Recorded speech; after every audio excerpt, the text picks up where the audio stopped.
interesting thing about people who are obsessed with this concept of truth, especially those who are like newly awakening to this concept of spirituality and who are getting most of their content and information from the internet on TikTok. The problem is that you take shit for its face value. You do not know how to read between the lines. And if you don't have the skill where you have discernment and you know how to read between the lines despite what is shown to you on the surface level, you only assume that the truth is your experience, and especially your experience involving your initial triggers and reactions, then you're not really a seeker of truth as much as you want to be a seeker of truth. Especially you think that truth is something that makes you feel good only, that feeds your ego, that gets your hopes up, that feeds you fairy tales, that puts you at a higher position in comparison to other people. If that is how you are using this concept of truth on your journey of self-discovery and spiritual evolution, you're literally on this path of spirituality for the wrong reasons. Again though, your reasons are your reasons. It is your truth, right? It could be your truth. Your truth is that you are on this path,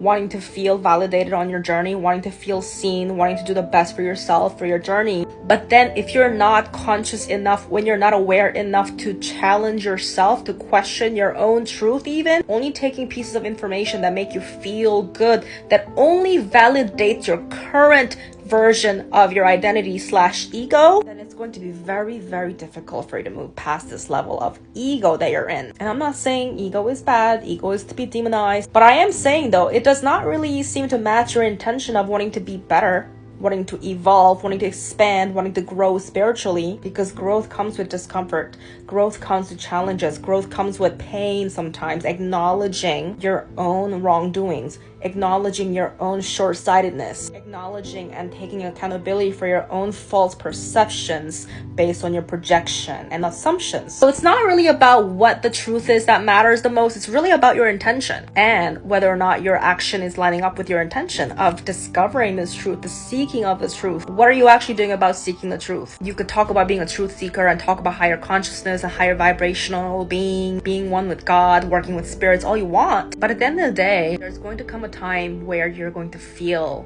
like you have to finally admit to yourself that this shit is just making me feel emptier and emptier. If you feel that void, regardless of how much you speak about yourself or how much you talk about different shit, again, about vibrations, frequencies, the truth, goodness, the God, spirits, if you feel empty on the inside, it's because you might be unconsciously partaking in spiritual bypassing. This journey of seeking the truth or finding more of what's out there, it's not to give yourself a badge for your ego. It's especially not to escape your reality. It is simply to make your unconscious part of yourself conscious. That way you can find more power within yourself.